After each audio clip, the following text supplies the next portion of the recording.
So in this part of the lesson, what we'll be doing is developing the construction of the face and features. But in order to do that, we want to remember back to our brief roadmap lesson and make sure we get that side plane of the head in. Remember, that was step 6. We're looking for 4 points to get that side plane. Remember, the hairline is the planar break between forehead and top of head, and then I'm wrapping that to the back of the head. We're looking for the base of the nose. Once I have that side plane, I can get my ear, my jaw, and cheek. Once this is done, then we're ready to start building on the face. So hairline is here. Let's wrap this around and across. This is height. I need to find the base of the nose. That gives me the height of where I want to cut, temple, back of the skull. And remember, the basic principle is that we're shaving these big forms down. So I think it always kind of looks a little weird from the front, but what's happening here is we're getting the idea of that. And we looked at the top view of the head, how the planes of the head gradually get wider towards the back. So there's that narrowing of the skull from forehead to back of head. So if it looks like your ellipses here are maybe like too wide, don't worry. It is what's happening in terms of the shape or the form and perspective. And so here's the other one. Now we could cut it. So remember, once I have the ellipse, the side plane cut out, I split it into quarters. So half, top to bottom. I'm just relating these points. And then you could do the side or through the middle. And now I know this is the ear. So that back quarter is always my ear shape. I'm gonna let this for now be a simple C curve. In that roadmap video, we did discuss the way that you could take this generalized shape and start to give it more of a concrete study of the variation on the ear by looking at 5 planes. Maybe you can start to involve or include at this point in your drawings a little bit more of an observational acuity or sense. You know, a lot of what I'm drawing is what I know, right? It's how I understand a form to look and be positioned. At this stage, you know, you want to maybe invite more observation in. For example, when I'm starting to include the length of the jaw, maybe I try to match my sitter's jaw a bit more. Where is this line? What is the quality of break, from this angle down to the chin? It's not something that you have to do. Again, my emphasis is on giving you the average, idealized head construction or model so that you can play and tweak it. If you would like to do something like this, this is about the stage I'd start to involve more of that observational sense. So this is that part of the jaw that really will change between men and women. So this point will flare more so for male skull, and then down. So maybe in a view like this, we'll just start with that basic Loomis curve, and let's just do a big arcing C curve that goes from the top of the ear down to the corner of the chin. I've already hopefully saved you 5 years of screwing up by telling you that the cheek doesn't start from the top of the ear and showing you the real bone. So no one's gonna get harmed in the use of that Loomis rhythm. And so what we have now here is this is a side of the jaw, side of the head, front of the face, right? So we've planed out our big surfaces. So that's ear, jaw, and then cheek. Let's do this on a few just so you get a certain level of comfort with this. So what am I looking for again? 4 points. And some of these have to be sided. So temple, back of skull, hairline. So again, how do I find that? Well, I'm looking for that break. Where does this feel like it becomes that top? So maybe that's about here. It'll change. And so let's swing this back. Again, notice how I'm still reliant on that initial ellipse. How important is that brow, step 4 of our initial process, how all of my lines are still echoing it as I bring it across that larger sphere. So this tells me the height of that temporal plane. I know how tall it is. This is the point that you really need to be kind of observant of when your figure starts to turn or rotate. I use this temple and the back of skull to just modify the size of the ellipse for me. So now when this, just look at this compared to what we just did on the front. That's wider, and this is much more narrow, right? So what is the implication of that? Well, the first one, if we just think of that relative to the language of a cylinder, the first ellipse is more indicative of a head that would be seen at this type of angle. So front, side. This ellipse, if we think of it as a cross section through to the other side, is showing you, even in the structure of the cylinder, that there's a turn to the head like that. Right, so everything is about keying in the perspective language of the skull and its position. So there's my side plane. Let's see if we can cut it up. There's my, the other thing I did wrong there that you should watch out for is, should match that to my tilt. Right, because my worry there would be that if things start to deviate too much from this, then all the features are going to start to lean or warp a little bit. So that's a little bit better that way, just to kind of keep everything going more parallel, that's on the same plane, same direction. Here's a C curve. The height of the ear, I'm always going to keep it base of the nose to the brow. The exceptions to that would be on elderly people, because the cartilage continues to grow, and then on children. There's a different size relationship of the ear to the size of the head, or head size. Then here, right, so if we look at the ear, this is where I'm looking for that, temporal mandibular joint, or the auditory meatus, that little figure 8 there. You don't have to draw that in. It's useful though for a skull study. So let's just say that's where the jaw is going to start, and then drop. What I like to do, as I mentioned earlier, is I just like to make the same angle, right? So I keep this to this roughly the same distance or length of line. I realize that that can shift, but I think it's become a habit through teaching quite a bit and seeing students maybe do this one really short and that one really long. It just kind of throws the overall proportion of that jaw off. Again, I'm aiming for that average Loomis rhythm, top of the ear, corner of the chin. Now what do we have? We have a side plane for the ball, the sphere representing the cranial mass, front versus side.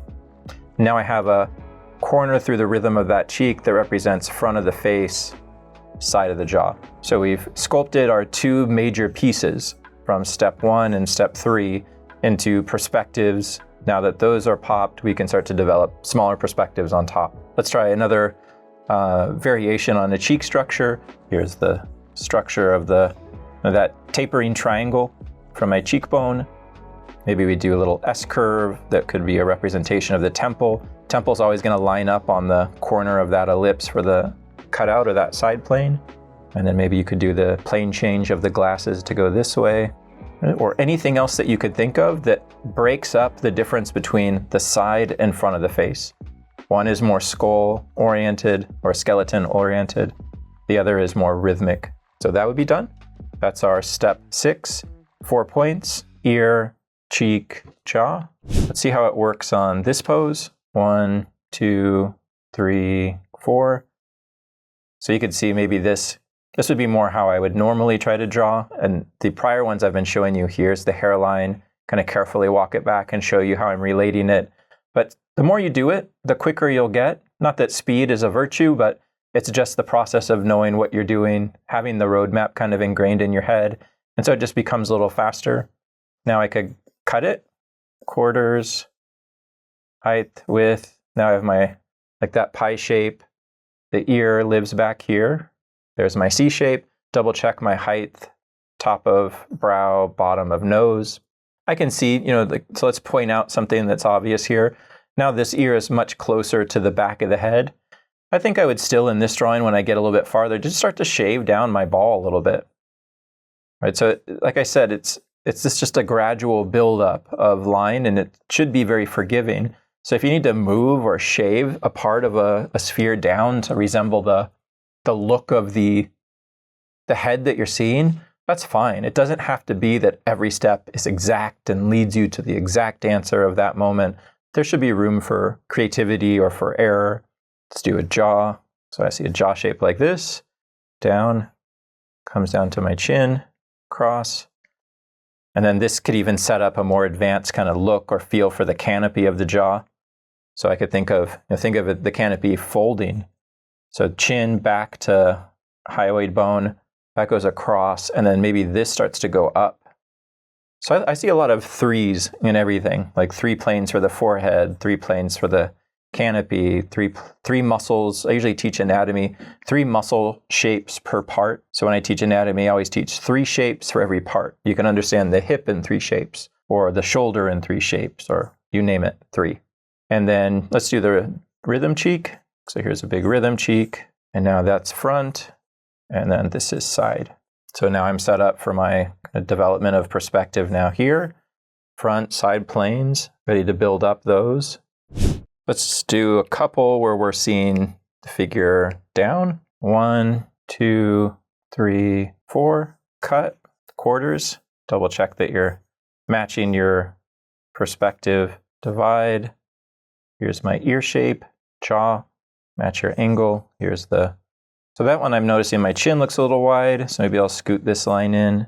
Start to firm up the chin. I also try to use in my drawings just a light to dark touch. So start lighter, gradually get darker in pen pressure and line weight. If you do that, a lot of the times you can kind of ghost over those earlier mistakes and nobody will ever see them. So this is an important step, and hopefully you get the layout and the implementation of it for these few drawings. I'd like to now include the development of the features and talk a little bit about the structure of the eye socket to begin. And so we'll develop that alongside so that you see how these two steps might pair. Step 7, where I like to kind of lead to now, would be development of the sockets as a large plane.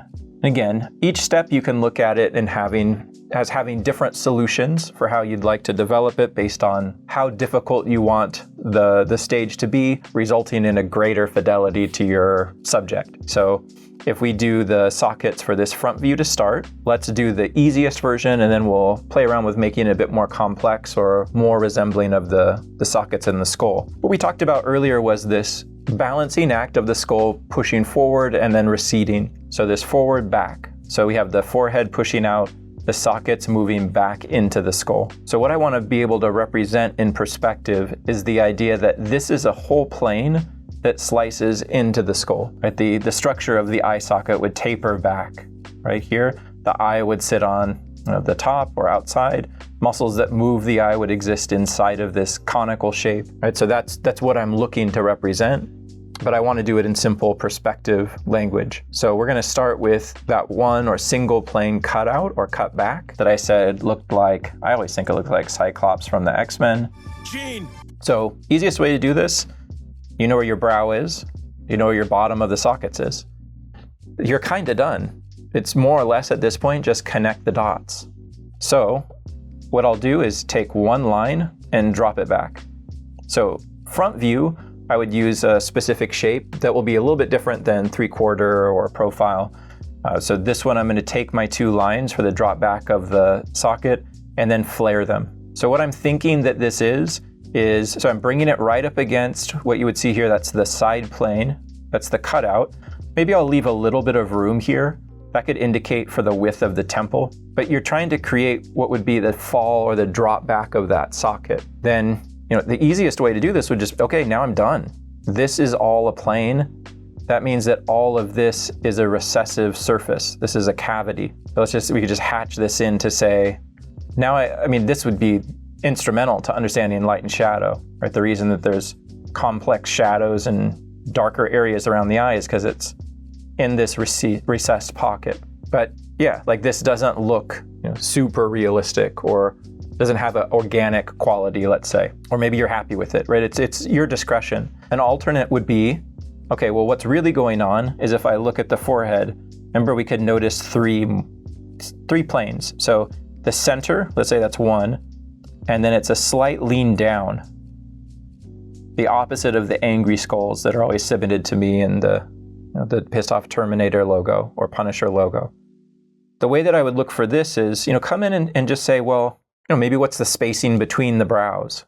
Hopefully your reference doesn't have a unibrow and you could just at least see a little bit. If you can't, look at the forehead. Do you notice that the forehead here, you can see specific light and shadow separation and breaks at every one of these if you just draw them up. Like this is crest light, this is halftone, this is shadow. When that ends, we get reflected light or fill light. So using the forehead to inform the brow isn't a bad idea either. But let's just go from here, center, and then I'm just going to fold it down a little bit.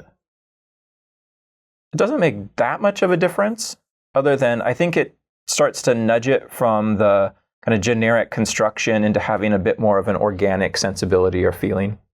We did that forehead separation here.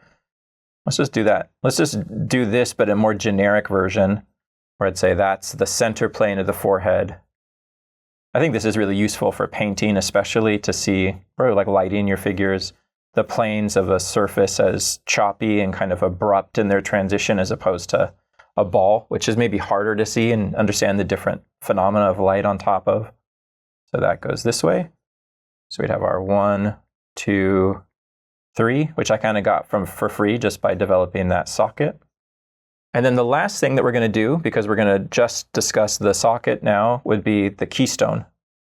So from that width that you've made in that center plane, let's taper it down and then end it right at its proportion line. So all I've done is bring these points, narrow them, and then this would be ending directly at my proportion marker from earlier. There's a lot more that we could do with the sockets, right? So when it comes time to develop and see the eye, what I'm really going to be interested in is trying to understand, more where the round beginning and end of the socket is.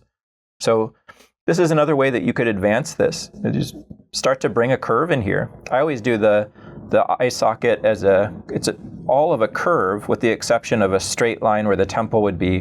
But then that begins to spiral because what we're drawing, again, remember from the front, is that cone that's tapering from that side view. This plane is crucial to getting the eye to look right. That's where your canthal ligament attaches. The way the eye is attaching to the socket is that this little tab here, it's attaching to that plane. So I would really want to know that that is the termination point or that point in plane where I could begin to think about the beveling or the two-dimensional angle, the lean of that canthal ligament.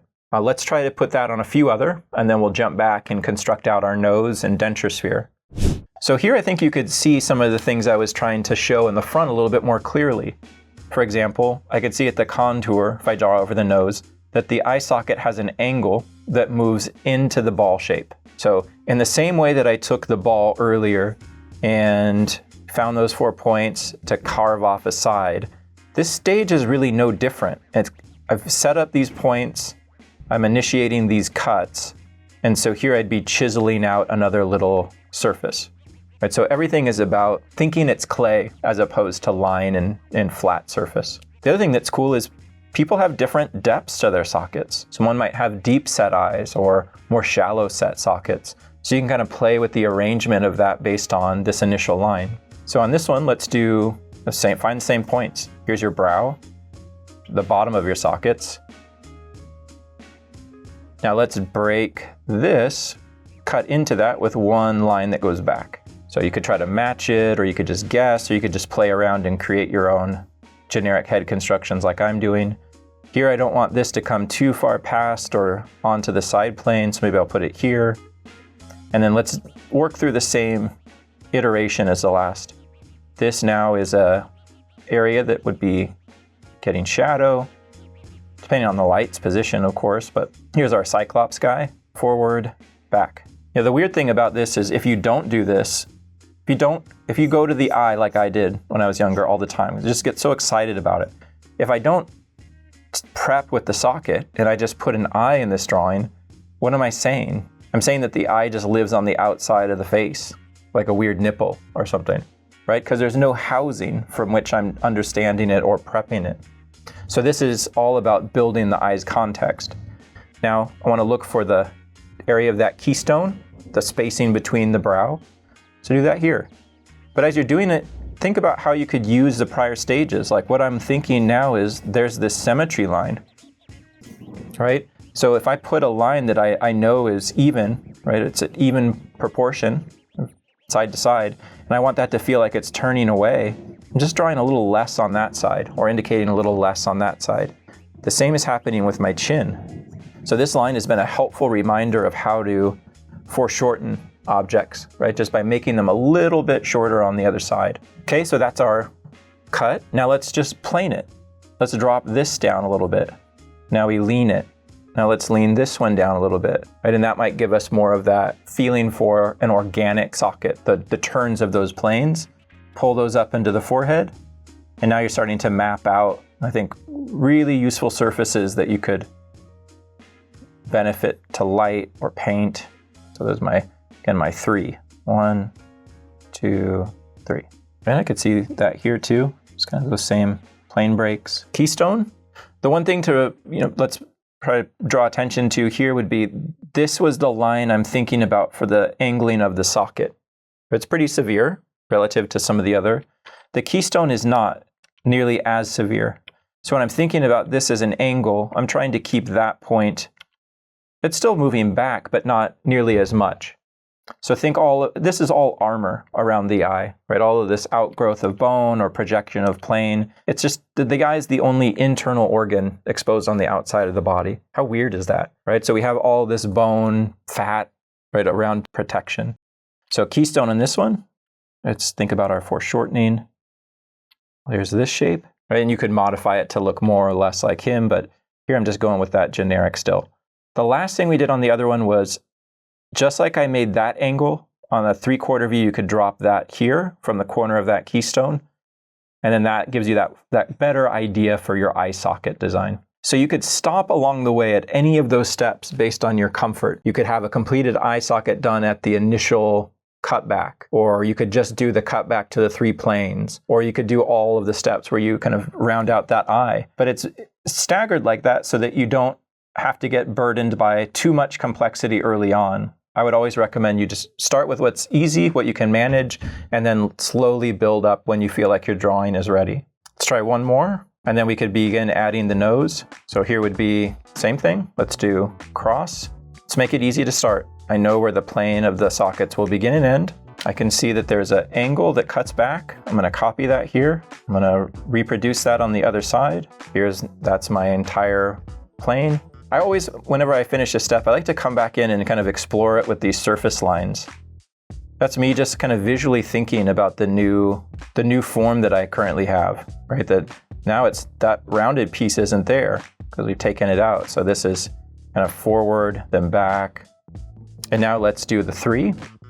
So here's my center. And now maybe this angles a bit and then angles this way. Keystone, from there tapers and then connects to that proportion line.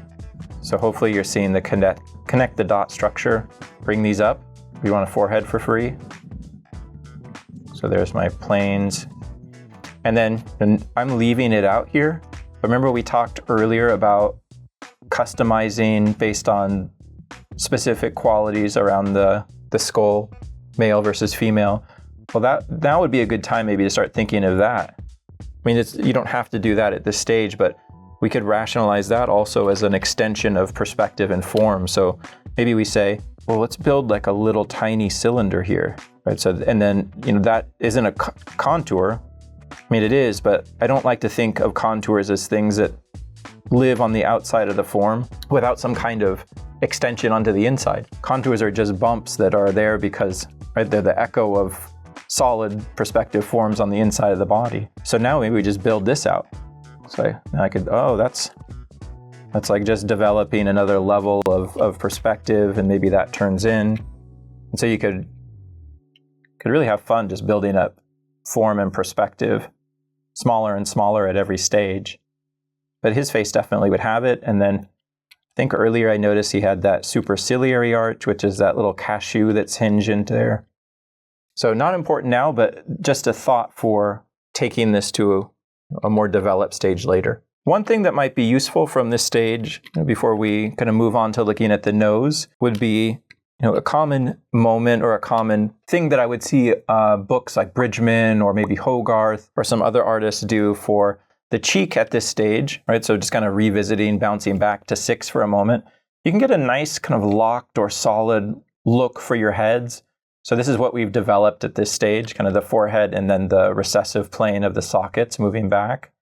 You can sometimes take this form and flip it, right? And do that same disc, but facing down with the curved point down for a cheek. I think it's Bridgman that talks about this part of the face as a series of wedged forms, right? And then, or the larger masses of the face, and then the denture sphere of the mouth just kind of hangs into that, right, would overlap into that cheek. If you feel like you've started with your, let's say, your Loomis rhythm for your ear to chin, but want a little bit more, sometimes it's a cool look. Like, so we could put it here and sometimes I'll only do this part, like really just that overlap. That overlap has a nice way of just tying that socket into the like imagined perspective structure of the cheek. So we could swing something like this and then pick it up on this side. I think the utility or the explanation in Hogarth in Bridgman is that this explains why that plane gets light, right? Because if we do it from the side, here's the forehead socket, the cheek, right, is really leaning forward as well. So forward, back, forward. And that's why we always get light, or that Rembrandt-esque triangle of light on that plane. So not something that you have to do, it just occurred to me, and so I wanted to just do a quick add-in to get that T-intersection or that lock behind that area of the temple. So now I'd like to move on to the nose. Here's how I would begin. Well, I know that the nose begins at the end of the keystone. So from the keystone you have, in terms of anatomy, let's say we draw like a little mini skull over here, keystone, then I would be leading from there into the nasal saddle. That is the beginning or the top of the housing that's around the aperture, the nasal aperture that we discussed earlier. And then on top of this, you'd have two types of cartilage and then a piece of structural fat that develops the extension of the nose out. So that's a lot of stuff. So what I want to find instead is a comparable form just to get me going so I could later begin to shade it or refine it. So easiest way for me to do that is revisit the start, bottom of the keystone, come back to the base of the nose. So what I'm darkening there is just how wide do I want it to be? Right? You can set up likeness at this point. So what is the width of the nose that I want to draw? Well, it's always, I'm starting with the part that's flush to the face, and then it's going to narrow to the tip of the nose. How do I know that's a tip? Well, highlights always indicate corners or the top of a surface. So I'm guessing, right, or doing my best based on observation to say that this is the distance between the nose at its base and then the nose at the top of the cartilage or the peak of the cartilage. Once I have that, connect the dots.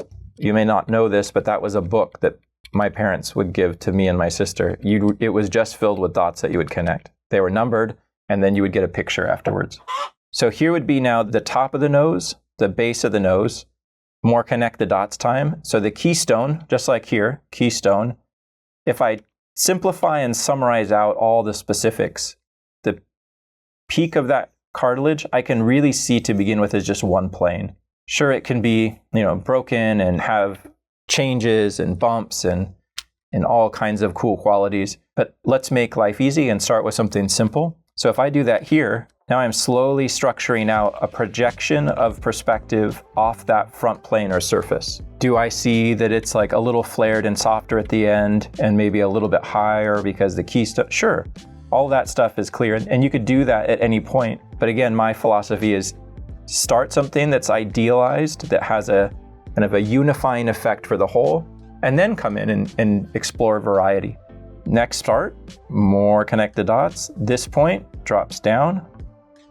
Remember that early value of the keystone shape to space the eyes so you don't cram your eyeballs together in the middle of the face? That's what this is doing. And now this will come down to the wing of the nose. So now the nose, front plane of cheek, side plane of nose, top plane of nose, side plane of nose, top plane or front plane of cheek. So again, progressively building out the smaller perspectives or the more refined perspectives piece by piece. The larger form for the denture sphere, right? So the nose, and we kind of group these together. Remember we talked about the relationship between breathing and your bite earlier? So maybe we could group these as a step, because the denture sphere is relatively simple for this construction stage. Top of this chin measurement. What I like to do for the mouth is make an egg or a ball that goes pretty high. I'll draw it lightly, but that goes roughly to about the midline of the eye, maybe a little higher. There's a lot of reasons that I would do that. I think partially because the fullness of the mouth, like the denture sphere itself, is starting higher. To have that rounded shape here is actually really useful. Like you could use this form, so that's a surface line for just this denture sphere. It might help you organize like the nasal labial furrow right here. Like that piece of fat is running across the mouth. So subsequent smaller features and forms are reacting to that moment of the skeleton. So I like it. I do it really light because I don't, literally use it up there. Sometimes like incorporating those lines into anything. But the rhythm, like the placement of it and its inclusion helps me around the cheek. The basic idea behind that is that you don't want to draw lips like this. If you had lips that look like this, you wouldn't be able to eat. Right? So when we take a bite out of something, this is bread, it's rounded. Right? So we should try to think about that when we draw, right? That any time that you're eating, right, there is a depth to the bite, so that's got to be reflected in the features, the lips, and the shading around it. And then last little egg here is chin, right? And that sets up the kind of the whole front there as far as the basic construction of those parts. So let's explore this from a few other angles. We have these other angles set up and see how we might solve different poses based on these simple steps that I've set up here.